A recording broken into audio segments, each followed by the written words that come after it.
오늘 우리에게 주신 하나님의 말씀은 사도행전 11장 15절부터 18절에 있는 말씀입니다. 사도행전 11장 15절부터 18절 우리 한 절씩 교독하고 마지막 절 우리가 같이 또 읽겠습니다. 교독하겠습니다. 내가 말을 시작할 때 성령이 그들에게 임하시기를 처음 우리에게 하신 것과 같이 하는지라.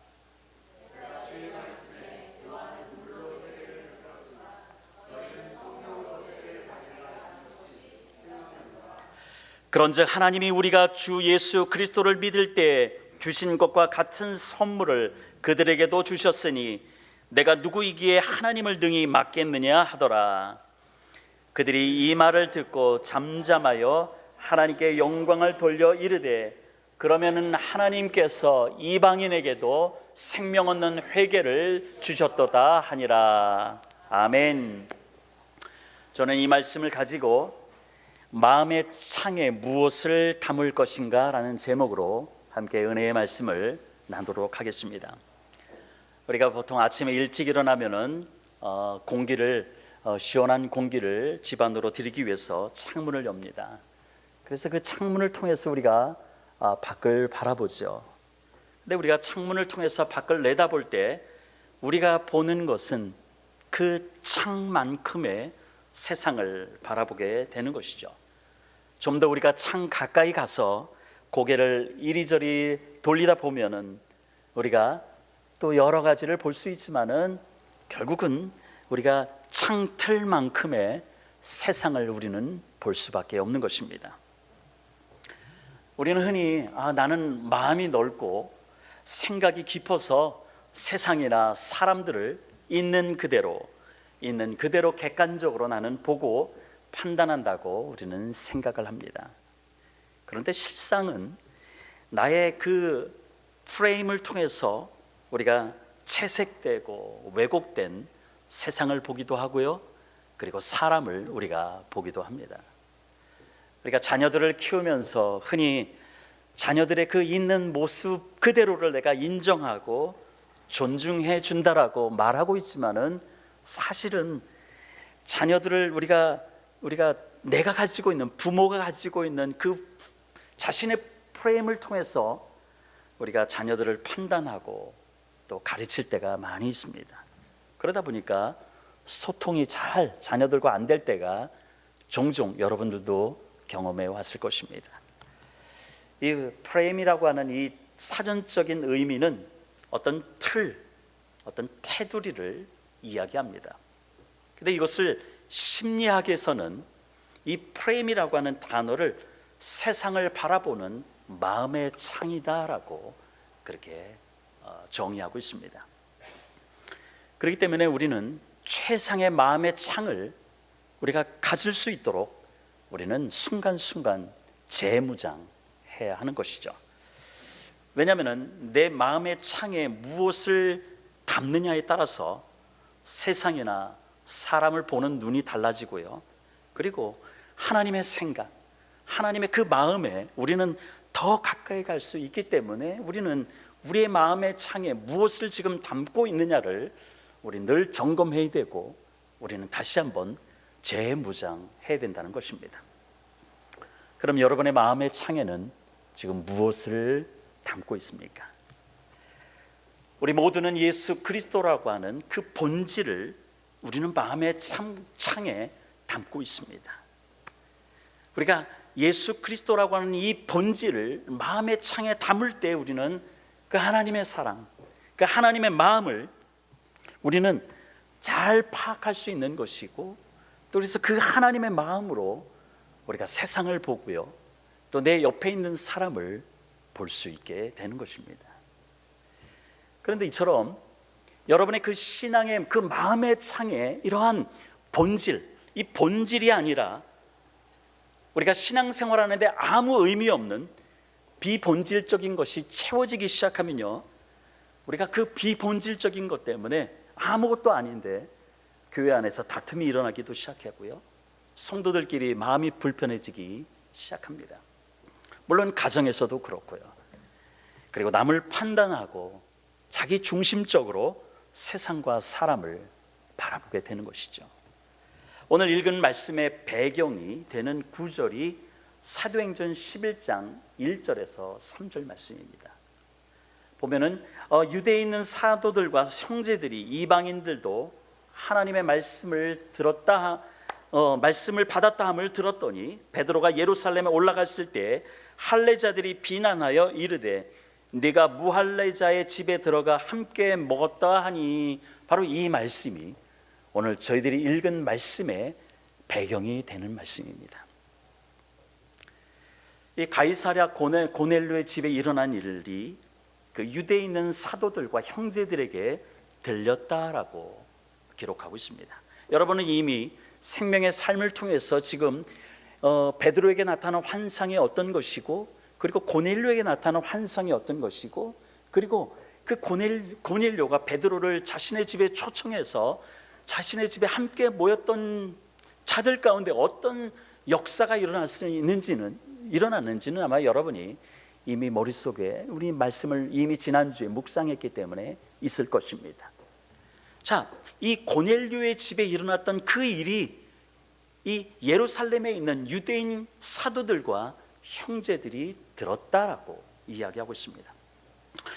이들이 들은 것이 무엇일까요? 그 말씀대로 이들은 첫째는 이방인들도 하나님의 말씀을 받았다라고 하는 소식을 들었습니다. 여기서 하나님의 말씀을 받았다라는 것은 그냥 단순히 말씀을 들은 것만을 이야기하는 것이 아닙니다. 말씀을 듣고요, 예수 그리스도를 구주로 영접하고 세례를 받은 그 회심의 모든 과정을 지금 말씀을 받았다라고 우리가 해석할 수 있는 것입니다. 두 번째, 이들이 들은 소식은요, 베드로가 이방인들과 함께 밥을 먹었다라는 소식을 들었습니다. 바로 이 소식을 들은 사람들 가운데 이 베드로를 비난하고 있다라고 성경은 얘기하고 있습니다. 우리 3절에 보니까 2절에 보니까 누가 이 베드로가 할례 받지 않은 이방인들과 밥을 먹은 것을 비난하고 있다고 했죠? 할례자들입니다. 할례자들. 물론 예루살렘에 있는 대부분의 유대인들은 다 할례를 받았습니다. 그런데 성경이 굳이 할례자들이라고 표현하는 것은 다소 부정적인 어감을 우리에게 전해주고 있습니다. 바로 이 할례자들은 예수 그리스도를 영접할 뿐만 아니라 할례를 받아야지만이 구원받은 증거가 분명하게 있다라고 주장하는 유대인 성도들입니다. 사도 바울이 이방인들에게 복음을 전할 때도 바로 이 할례자들이 얼마나 이 바울의 사역을 방해했는지 모릅니다. 베드로가 아무리 교회의 영적인 지도자라 할지라도 이방인들과 함께 밥을 먹었다는 이 소식은 그들에게는 유대인들에게는 엄청난 충격적인 사건이었던 것입니다. 제가 만약에 이 주일 예배 시간에 아주 유명한 스님을 모셔다가 우리가 설교 시간에 설법을 들을 거라고 아마 제가 광고했다라면 아마 여러분들은 큰 충격을 받고 어떻게 저런 목사가 있을까 하고 아마 다음 주부터는 교회 안 나올 분들이 몇 분 있을 수도 있을 것입니다. 그 정도로 지금 그 유대인들이 지금 충격받은 것이 바로 이렇게 사도 바울이 이방인들과 할례 받지 않은 이방인들과 함께 밥을 먹었다는 것이 그만큼의 충격이 있었다는 것입니다. 베드로가 이런 상황을 짐작은 하진 않았을 것입니다. 그러나 이 정도까지 할까 싶을 정도의 이 사도 베드로도 아마 조금 당황했을 것입니다. 이제 베드로는 자신을 비난하는 이 할례자들을 향해서 이제 마음을 진정시키고 자신의 말을 들어보라고 이제 말씀을 시작합니다. 사도행전 11장 4절의 기록대로 자기가 하나님께서 어떻게 자기에게 역사하셨고, 그리고 왜 고넬료의 집에 갔고 자기가 말씀을 전할 때 어떤 역사가 고넬료 집안에 일어났는지에 대해서 아주 차례대로 순차적으로 이야기를 시작합니다.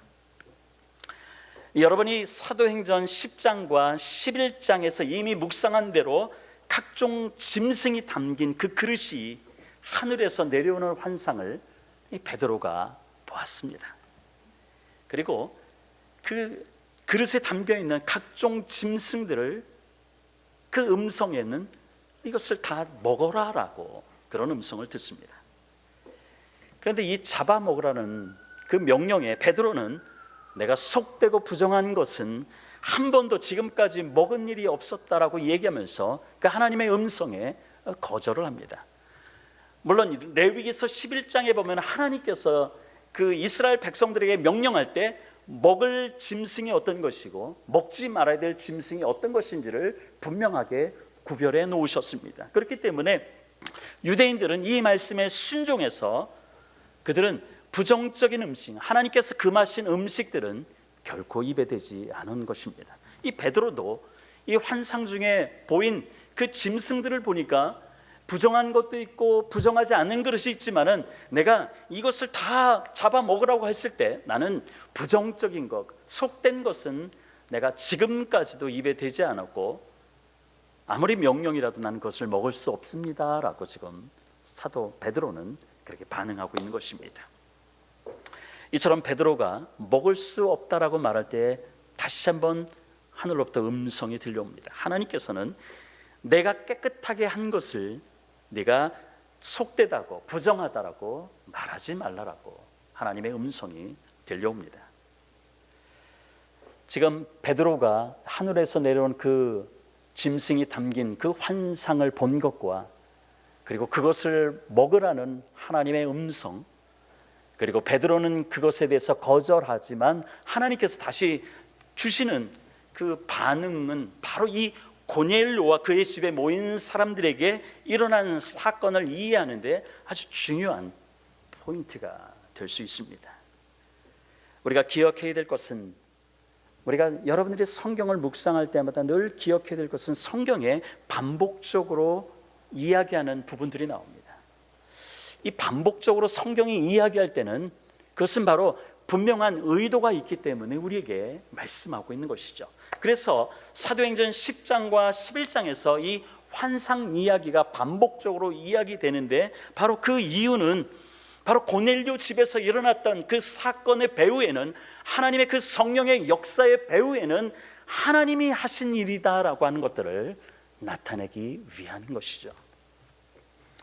여러분들이 매일 말씀을 묵상하고 있으리라 믿습니다. 여러분들이 매일 그 성경을, 생명의 삶을 통해서 여러분이 성경을 묵상하면서 우리가 항상 놓치지 말아야 될 것이 있습니다. 그것은 바로 이 성경을 통해서, 내가 묵상하는 말씀을 통해서 하나님이 하신 일과 또 하나님께서 나를 통해서 오늘 이루고자 하시는 일이 무엇인지를 깨닫는 것. 여러분들은 성경을 통해서 우리는 그것은 결코 놓쳐서는 안 되는 것입니다. 그래서 우리가 성경을 여러분들이 묵상하기 전에 기도하잖아요. 우리가 기도할 때 빼놓지 말아야 되고 최우선의 기도를, 여러분이 어떤 기도냐? 하나님, 이 말씀을 통해서, 짧은 구절이지만 이 말씀을 통해서 하나님의 뜻을 깨닫는 지혜를 달라고 여러분들은 기도해야 되는 것입니다. 왜냐하면 우리가 이 말씀 속에서 하나님의 뜻을 깨닫지 못하면은 하나님이 하신 일을 우리는 알 도리가 전혀 없는 것입니다. 그렇기 때문에 저도 말씀을 준비하면서 이 말씀을 읽을 때 하나님, 내가 이 말씀을 통해서 하나님의 뜻을 깨닫는 지혜를 주십시오. 그리고 새벽 단상 이 말씀을 정리해서 우리 성도들한테 나눠줄 때 하나님, 말씀을 받고 읽는 성도들 안에 하나님의 그 은혜의 역사가 하나님 일어날 수 있도록 하나님 도와주십시오라고, 그래서 정리할 수 있는 지혜도 달라고 저는 기도를 하고 있습니다. 우리가 하나님이 하신 일을 말씀을 통해서 깨닫고요, 그리고 그 말씀을 통해서 나를 통해서 하나님께서 하실 일을 우리가 깨달아야 우리는 오늘을 순종하며 살아갈 수 있는 것입니다. 우리가 하나님 말씀에 순종해야지 이야기하지만은 우리가 정작 하나님의 말씀을 깨닫는 것, 하나님이 하신 일이 무엇인지 깨닫지 못하고, 그리고 그 말씀을 통해서 내가 오늘 하나님께서 나를 통해서 하시고자 하는 일들을 우리가 알지 못하면은 우리는 결코 순종할 수 없는 인간이라고 하는 것입니다. 그렇기 때문에 베드로는 이 자신을 비난하는 그 유대인 성도들에게 고넬료 집에서 일어난 그 사건들을 설명하면서 말끝마다 하나님이 하신 일이야, 이것은 하나님이 하신 일이야 라고 하는 것들을 구절구절 강조하는 것을 보게 됩니다. 한번 그 구절을 보니까요, 사도행전 11장 8절에 보니까 내가 짐승을 잡아 먹으라 하기에 나는 먹을 수 없다고 이렇게 했다고 했는데, 그랬더니 사도행전 11장 9절에 보니까 하나님이 깨끗하게 하신 것을 네가 속되다고 결코 네 생각으로 판단하지 말라라고 말씀하셨다라고 전합니다. 그리고 11장 12절에서는 고넬료가 자신에게 보낸 사람이 왔을 때 성령이 그들을 따라서 가라고 말씀했다라고 베드로는 설명을 합니다. 그리고 또한 13절에서도요, 성령이 말씀하신 대로 순종하여 이 고넬료에게 갔더니 이 고넬료도 역시 하나님께서 주신 환상을 통해서 자신을 만나보라고 어디 있는 것까지 말씀하시면서 사람들을 보내게 했다라고 설명을 합니다. 그리고 15절에 보니까 고넬료와 모인 사람들에게 내가 말씀을 전하기 시작할 때, 즉 설교를 시작할 때 우리에게 임했던 그 성령이 저희에게도 임하였다라고 베드로는 간증하고 있는 것입니다. 이처럼 사도 베드로는 그 자신을 이방인들과 함께 말씀을 전하고 함께 밥을 먹었다는 그 이유로 비난하는 유대인 성도들을 향하여 하나님께서 내가 그 집에 갈 때까지 하나님께서 직접 어떻게 역사하셨는지를 베드로는 설명하고 있는 것입니다. 오늘 이 구절에 보니까 사도 베드로가 설교를 막 시작하려고 할 때 무엇이 누구에게 임했다라고 말씀하고 있습니까? 성령이 바로 그 집에 모인 사람들에게 임했다라고 말씀하고 있습니다. 그런데 사도 베드로는 지금 고넬료와 그 집안에 모인 사람들 가운데 그 임했던 그 성령이 어느 때와 같은 성령이라고 또 얘기했을까요? 처음 우리에게 하신 것과 같다라고 베드로는 설명하고 있는 것입니다. 처음 우리에게 임하셨던 그 성령님을 지금 얘기할 때 베드로는 바로 유대인 가운데 성령님이 처음 임할 때 그 임했던 그 성령님이 지금 이방인 사람들, 너희들이 비난하고 너희들이 외면하는 이 이방인 사람들에게도 똑같은 성령이 임했다라고 베드로는 설명하고 있는 것입니다. 여러분이 사도행전을 통해서 아시다시피 오순절 마가의 다락방에 모였던 그 120명 그 유대인에게 성령께서 강권적으로 임하셨습니다. 성령이 임했을 때 하나님의 놀라운 역사들을 통해서 주변에 있는 많은 사람들이 그 역사를 보고 놀랬더라고 기록하고 있습니다. 바로 그 성령 강림의 역사가 오늘 고넬료의 집에서도 베드로가 설교를 시작할 때 임했다라고 말하고 있는 것입니다. 우리는 이 사건을 통해서 우리가 한 가지 결론을 내릴 수 있을 것입니다. 아니, 결론을 내려야 할 것입니다. 바로 그것은 뭘까? 하나님은 베드로를 통해서 유대인에게 무엇을 설명하고 싶었는가를 우리는 알 수 있는 것입니다. 하나님이 이 베드로의 사역을 비난하는 그 유대인 성도들에게 하나님이 말씀하고자 하는 그 의도가 있었다는 것이죠. 바로 그것은 오순절 마가의 다락방에 모였던 그 120명 그 유대인에게 임했던 그 성령과 같은 성령님이 고넬료 집에도 임했던 것은 바로 우리 주님께서 피값으로 사신 이 교회는, 하나님이 세우신 교회는 더 이상 차별도 없고 이방인과 유대인이 나눠지는 것도 아니고 계급이나 신분의 고하가 없는 그리스도를 머리로 하는 한 몸을 이루었다라고 하는 것을 우리 하나님께서는 알려주고 싶었던 것입니다. 그리스도를 머리로 한 몸을 이루었다라고 하는 이 중요한 본질을 유대인에게 말씀하고자 했던 것입니다.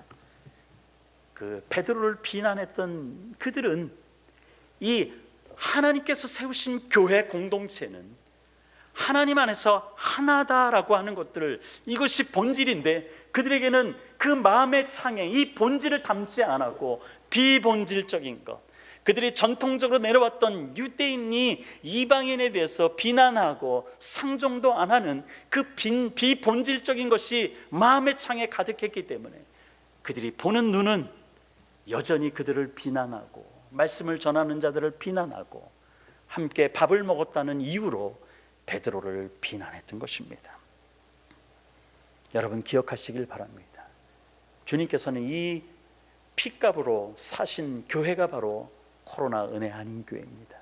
하나님께서 이 교회를 세우실 때 우리에게 본질을 주셨는데 그것은 바로 그리스도를 머리로 우리는 하나의 몸을 이룬 지체들이다라고 하는 것이 하나님께서 우리에게 주시는 교회의 본질인 것입니다.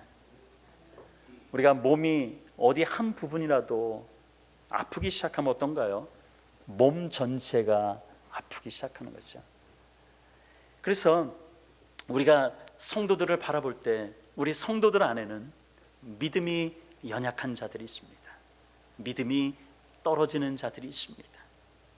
그리고 병들어서 아픈 자도 있습니다. 그리고 가정에 자녀들 문제로 어려움을 겪고 고민하는 성도들이 있습니다.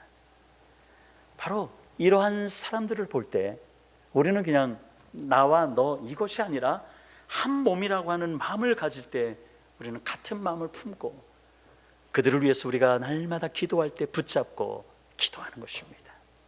그렇기 때문에 우리 코로나 은혜 한인교회 성도들은 바로 이 교회의 본질, 즉 그리스도를 머리로 우리는 하나의 공동체, 지체들이라고 하는 이 본질을 마음의 창에 담아서 우리 부족한 성도들을 보더라도 우리가 판단하는 것이 아니라 그들을 위해서 기도하고, 여러분이 제가 이 담임 목사가 부족할 때 담임 목사를 생각하면서 하나님 담임 목사님을 붙잡아 주십시오. 그렇게 기도할 수 있는 공동체, 이런 공동체를 이루어가는, 하나님이 기뻐하는 공동체를 세워가는 저와 여러분의 삶이 되시기를 주님의 이름으로 축원드립니다. 그렇기 때문에 하나가 되게 하는 것, 이것이 하나님의 마음이거든요. 근데 하나가 되는 것을 방해하는 것은, 갈라지게 하는 것은 결국은 마귀의 일이라고 하는 것입니다. 우리가 전에도 얘기했듯이 마귀라고 하는 것은 헬라어로 디아볼로스라고 했죠. 이 디아라고 하는 것은 어디 오니 사이에라고 하는 의미고, 볼로스는 갈라지게 하다라고 하는 것이죠. 즉 사람과 사람 사이에, 가족과 가족 사이에, 성도와 성도 사이에 사탄이 그 틈에 들어와서, 그 사이에 들어와서 갈라지게 하는 것, 바로 이것이 마귀의 일이라고 하는 것입니다. 그렇기 때문에 여러분 가운데 우리가 자칫 성도들을 판단하고 우리가 평가하는 자리에 있었다라면 우리가 주여하고 다시 주님 앞에 엎드려서 회개하고, 하나님 내 안에 성령님이 주시는 그 마음을 통해서 내가 세상을 보고 내 성도들을 볼 수 있도록 하나님 도와주시옵소서, 이렇게 기도해야 될 줄로 믿습니다. 오늘 16절에 보니까 우리가 읽었던 16절의 말씀을 보니까 내가 주의 말씀에 요한은 물로 세례를 베풀었으나 너희는 성령으로 세례를 받으리라 하신 것이 생각났다라고 베드로는 고백하는 것입니다. 바로 그 고넬료 집안에 임했던 그 성령님을 자기가 이렇게 역사하는 것을 보니까 바로 예수님께서 살아생전에 바로 요한은 물로 세례를 줬지만은 너희들이 몇 날이 못해서 성령이 세례가 임하는 것을 보게 될 것이다 라고 하는 그 주님의 말씀이 이 베드로가 생각됐다라고 하는 것이죠. 그래서 그때는 이해가 되지 않았지만, 예수님을 따라다녔던 그때는 이해가 되지 않았지만은 지금 고넬료 집에서 일어나는 이 사건을 보니까 하나님께서 그래서 말씀하셨구나 라고 하는 것들이 깨달아졌다는 것입니다. 여러분, 우리가 말씀을 읽을 때 우리가 늘 여러분이 기도하면서 하나님, 내가 순간순간 하나님께서 이루시는 일들을 보는 순간순간마다 그 말씀이 떠오르게 하여 주시옵소서, 생각나게 하여 주시옵소서, 우리가 기도해야 될 것입니다. 사실은 우리가 아침 일찍 우리가 말씀을 묵상하지만은 저녁이 되면은 내가 오늘 아침에 무엇을 묵상했느냐조차도 우리가 가물가물해지는 것이 바로 우리들의 연약함입니다. 그러나 우리가 순간순간 성령으로 가득 차고 성령의 은혜에 우리가 감복하여 살아가는 주님 앞에 매어있는 성도들은 바로 순간순간 하나님께서 말씀이 생각나게 하시고 또 그 생각난 말씀을 통해서 우리가 하나님께 영광 돌리는 것입니다. 그렇기 때문에 여러분이 하루를 열면서 말씀을 묵상하고 내가 살면서 중간중간 말씀이 생각나지 않는다 할지라도 저녁이 되면 이제 오늘 하루의 삶을 마무리할 때는 그 말씀이 다시 한번 깨달아지고 생각나서 하나님께서 이 말씀을 붙잡고 살았더니 오늘 이렇게 역사하셨구나 라고 하는 것들을 여러분이 깨달으며 우리가 잠을 잘 때는 하나님께 오늘도 나를 사용하신 하나님께 영광을 돌리며 감사하며 여러분이 하루를 마무리하기를 주님의 이름으로 축원드립니다. 여러분, 성령이 우리에게 오셔서 가장 고유하게 하시는 1차적인 하나님의 역사가 있습니다. 그것은 바로 신앙 고백에서 나타납니다. 베드로는 그것을 이렇게 설명하고 있습니다. 고린도전서 12장 3절 하반절에 보니까 우리 함께 읽겠습니다. 시작. 또 성령으로 아니하고는 누구든지 예수를 주시라 할 수 없느니라. 아멘. 바로 이것이 성령께서 우리 안에 역사하실 때 가장 1차적으로 역사하시는 고유한 하나님 성령님의 역할이 어떤 것인지 사도 바울은 이야기하는 것입니다. 그러니까 성령으로 힘입지 않고서는 예수님이 나의 주님이다라고 아무도 말할 수 없다라고 하는 것입니다. 그러니까 여러분들이 세상 종교들이 이야기하는 것처럼 어느 날 갑자기 도를 깨달아서 지금 예배 자리에 온 것이 결코 아니다라고 하는 것입니다. 성령님의 이끌림이 없이는 우리가 교회에 나와서 예수님을 나의 주님으로 우리가 고백할 수 없다는 것입니다. 여러분들이 주일에 교회에 나와서 예배드리고 그 싶은 마음을 주는 것, 바로 이것은 성령님이 주시는 것입니다. 그렇기 때문에 우리가 날씨가 덥고 몸도 힘들 때 우리는 게을러지고 나태해질 수 있는데 그 게으름과 나태함을 뛰어넘어서 여러분이 예배당을 향해서 여러분의 발걸음을 옮길 때 그것은 나의 힘이 아니라는 것입니다. 성령님이 주시는 힘이다라고 하는 것입니다. 그렇기 때문에 내 속에 지금 성령님이 역사하시나 임재하시나 또 임재하지 아니하시나 라고 하는 것을 우리가 무엇으로 알 수 있는가 하면은 지금 여러분이 지금 예배 자리에 앉아 있는 것으로 우리는 알 수 있다는 것입니다. 여러분 안에는 성령님이 임재하시고 여러분 안에 임재하신 그 성령님의 순종하는 마음으로 바로 여러분의 그 발걸음을 떼서 오늘 이 자리에 있다라고 하는 것입니다. 그렇기 때문에 예배 자리에 있다는 것이 내 안에 성령님이 내 안에 내주하시고 계심을 확신하시고 여러분들이 이 예배 자리에 있는 것을 기뻐하십시오.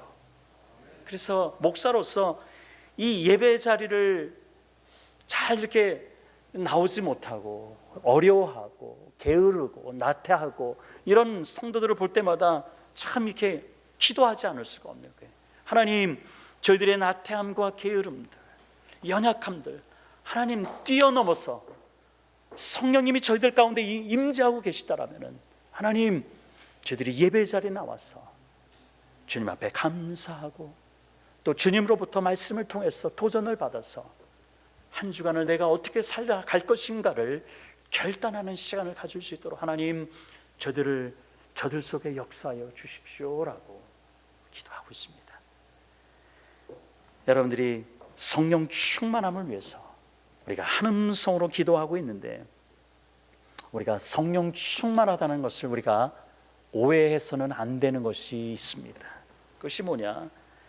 성령 충만하다는 것이 갑자기 사람이 희한해지고 갑자기 눈에 불이 나올 것 같은 그런 어떤 그 광기 나는 것이 아닙니다. 또 목에 힘이 들어가고 거룩한 자처럼 이렇게 살아가는 것도 결국 성령 충만함과는 전혀 다른 방향입니다. 그러면 성령 충만함이라고 하는 것은 내가 하나님과 지금 바른 관계를 유지하고 있는가, 바로 이것이 성령 충만한 것입니다. 하나님의 은혜가 아니면 나는 한순간도 살 수 없다라고 우리가 고백하면 고백으로 끝나는 것이 아니라 하나님 앞에서 더 겸손하고 하나님의 기쁨을 위해서 나의 생각과 마음을 주님 앞에 드리는가, 바로 이것이 성령 충만함인 것입니다. 우리가 이 성령 충만함이라고 하는 이 본질을 놓치면은 내가 받은 은사, 내가 받은 그 복을 내 신앙 수준으로 그 매기는 하나의 계급장 정도로 여길 것입니다. 내가 신앙생활을 오래 한 것, 내 집안에 몇 대가 신앙생활하는 것, 그것이 성령 충만하다는 비본질을 깨닫지 못할 때 우리는 마치 그것이 내 신앙의 자랑처럼 우리가 여기며 살아갈 때가 있다는 것입니다. 그것이 바로 우리 같은 연약한 사람들의 모습인 것입니다. 하나님께서 우리에게 고난과 아픔을 주실 때 우리가 그 고난과 아픔이 해결되기를 위해서 우리가 기도하고 우리가 다양한 방법으로 우리가 애쓰는 것도 중요한 것입니다. 그러나 내게 주어진 그 아픔과 고난을 생각할 때마다 나는 그리스도의 몸으로 어떤 존재가 되어야 하는지를 새롭게 인식해야 되는 바로 그러한 때가 바로 내가 고난받고 아픔이 있을 때인 것입니다. 이제 사도 베드로는 이야기의 결말을 맺으면서 자신의 말을 듣고 있는 유대인들에게 도전을 합니다. 사도행전 11장 17절에 그런즉 하나님이 우리가 주 예수 그리스도를 믿을 때 주신 것과 같은 선물을 그들에게도 주셨으니 내가 누구이기에 하나님을 능히 맡겠느냐. 베드로는 그렇게 고백하고 있습니다. 누가 이 사건을 일으켰는지 지금 도전하고 있는 것입니다. 베드로의 대답은 분명합니다. 하나님이시다라고 하는 것입니다. 또한 자신이 이러한 확신은 어디서부터 나오는가에 대해서 유대인 성도들에게 질문하는 것입니다. 바로 베드로의 대답은 분명합니다. 하나님으로부터라고 하는 것이죠. 하나님으로부터 모든 일이 시작됐고 하나님이 하신 일이기 때문에 감히 누가 하나님의 하시는 일을 거역할 수 있느냐고 지금 말하고 있는 것입니다. 이제 베드로에게 하나님의 뜻이 분명하게 새겨졌습니다. 그리고 베드로는 성령을 받는다는 것, 그것이 그 본질이 무엇인지, 그 목적이 무엇인지 분명히 깨달았습니다. 이제 베드로의 이야기를 다 듣고 있는 이 유대인들이나 오늘 예배자로 승리하고 있는 성령 받은 여러분에게도 오늘 마지막 절 18절에서 아주 중요한 표현으로 결론을 맺습니다. 우리가 함께 읽겠습니다. 그들이 이 말을 듣고 잠잠하여 하나님께 영광을 돌려 이르되 그러면 하나님께서 이방인에게도 생명 얻는 회개를 주셨도다 하니라. 아멘. 여기서 잠잠하여라고 해석된 단어는 어떤 것에 대해서도 말할 것을 멈추었다라고 하는 의미입니다. 이제 베드로의 이야기를 듣던 그 유대인 그리스도인들이 이제는 비난을 멈추고 이방인에게 일어났던 그 고넬료의 집에서 일어났던 하나님의 역사에 대해서 이제는 비난의 자리에서 내려와서 하나님께 영광 돌리는 자리에 그들이 서 있다라고 하는 것입니다. 오늘 저와 여러분에게도 하나님은 이 말씀을 통해서 도전을 줍니다. 여러분의 마음 창에는 무엇을 담고 있습니까? 나의 인생의 지금까지 내 몸에 익숙해 있는 선입견, 편견, 이것은 하나님의 역사를 방해하는 거치는 돌이 될 것입니다. 그렇기 때문에 오늘도 정말로 주님 앞에서 나의 선입견이나 나의 편견을 내려놓고 우리가 주님의 길을 따라야 되는 그런 전환점에 또 오늘을 하나님께서 허락하신 주일입니다. 여러분 안에 성령이 가득하고 내 안에 역사하시는 성령님의 그 은혜 능력을 의지할 때 우리는 주님을 끝까지 따라갈 수 있는 것입니다. 그리고 주님으로부터 우리는 끝까지 사용받을 수 있는 것입니다. 그렇기 때문에 저는 신앙 공동체의 연합을 훼손하는 모든 말과 행동을 저는 거부합니다.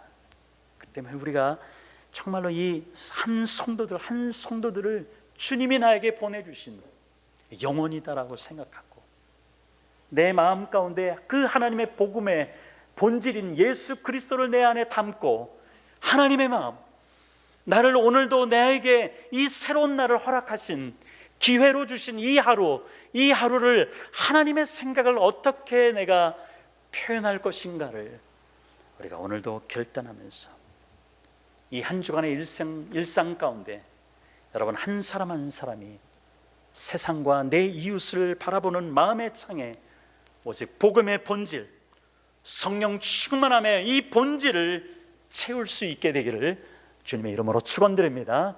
우리 함께 기도하겠습니다.